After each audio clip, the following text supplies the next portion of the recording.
Hippocrates, the father of medicine, 400 years BC, no mention of diabetes in his writings. So diabetes is a fairly modern disease. Diabetes is a lifestyle disease. Newton's third law of motion states that to every action there's an equal and an opposite reaction. Why isn't the pancreas working? That's what we should be asking. As Proverbs 26 verse 2 states, the curse causeless shall not come. There is a reason. There is a reason why pancreases are not working. Now the pancreas's, one of its main roles is to release two hormones. One is insulin, that gets the blood sugar down. The other hormone is glucagon, and that gets the blood sugar level up. Now the meal that you had tonight, because it's high in fibre, I think everything had fibre, generous proteins, there's your legumes and some great fats, it gives a slow, sure, steady release of glucose, of nutrients. And that allows the pancreas to just release the insulin as it's needed. That's what every cell in the body wants, and that's what our pancreas wants. But what's happening today is people predominantly are eating a high carbohydrate diet. And this high carbohydrate diet releases a lot of glucose. And that glucose, when it gets into the blood, especially the refined sugar, and by the way, the refined grains, it's almost as high as sugar. But there is one grain that gets the blood sugar levels higher than refined sugar. Is that a surprise? And the grain that does that is what?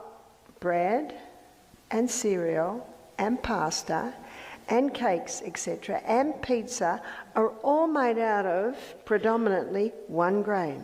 What's that one grain? It's wheat. Now, in the 1950s, wheat went through intensive crossbreeding. And the reason they put it through intensive crossbreeding is they wanted to create a plant with a high yield of grain, so that would help with the starvation crisis in Africa, in Mexico, in India. And eventually, Dr. Norman Boulag got a Nobel Prize for his hybridized wheat. At first, the stalk broke before the grain was fully ripe, because wheat used to grow that high. Do you remember that? We had a 25-year-old wheat farmer come to our retreat. He'd never heard of such a thing. He didn't know that wheat used to grow that high. And so they went back to the drawing board and they came up with a wheat that only grows this high. I was in Holland, well, probably a month ago now, and we're driving along. You know, it's very, very flat. And I saw big fields of sandy-coloured grass. I said, what is it? It's everywhere. They said it's wheat. It was only that high. So it had only to be that high with a thick stem, because some wheats are producing 8 to 10 times the grain that they originally produced. So in the 1970s, the wheat started to go worldwide. So by the 1990s, every bread, cereal, pasta, cake, etc., pizza, all made out of this hybridized wheat. It was rushed through with no safety studies. They didn't think they had to do safety studies on wheat. It was rushed through with no safety studies. And who's it experimented on? I'm not interested in being experimented on. I'm interested in experimenting whether exercise works. I'm interested in experimenting whether drinking more water works or going to bed earlier works, because if it doesn't work, I've lost nothing. They're the only things I'm interested in experimenting on. But I've found that they work. But what it produced, and they're starting to realise this only now, what it produced was a type of starch structure that gets the blood sugar level up higher than even sugar. So the starch structure that was created is called amylopectin A. And amylopectin A is the name of the starch that was produced. So let's look at what it does. We'll do it up here. It gets the blood sugar level up very high, very fast. So then you get a corresponding dump. So that's the A. So let me give you something to compare it to. Amylopectin B. Amylopectin B is found in bananas and potatoes. And if you're familiar with the glycemic index of food, bananas and potatoes, they're high on the glycemic index, so they get the blood sugar level up relatively high, relatively fast.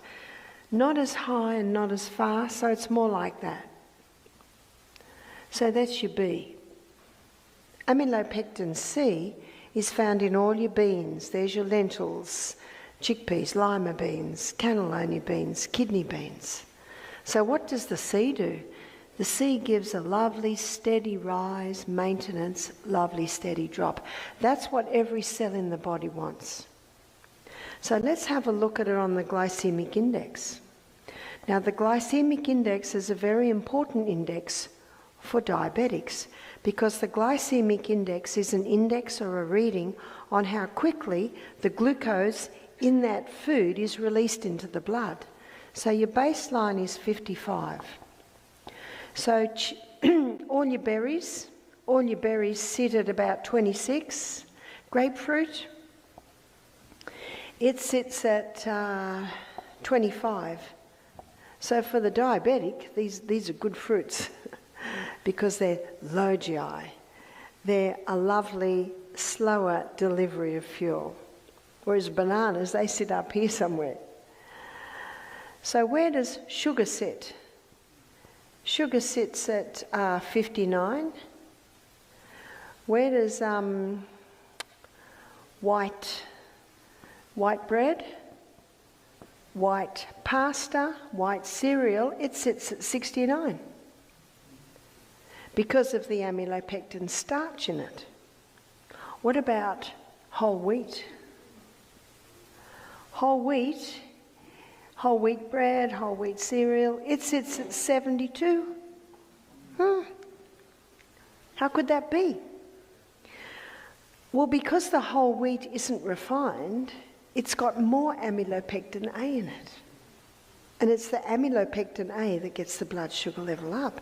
Now, absolutely, whole wheat bread is superior to white because it's got fibre, it's got your B vitamins.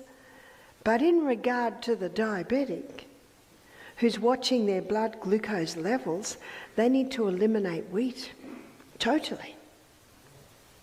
I had one lady start to cry when she saw this. I said, "Why are you crying?" She said, "I'm a diabetic, I'm type 2 diabetic."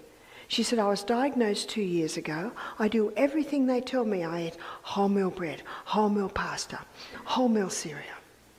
And she said, "And every 6 months I go to the doctor and he puts me on more insulin." She said, "I'm not like the lady down the road. She just eats cakes and candies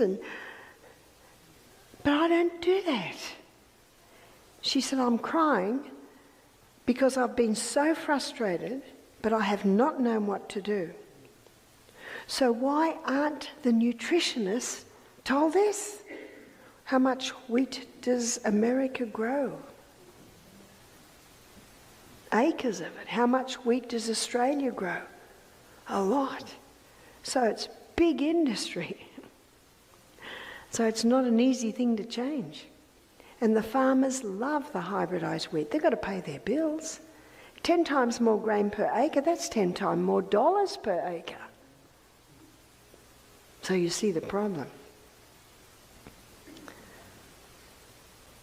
So no wonder diabetes has skyrocketed. It's not just the sugar, it's also the wheat.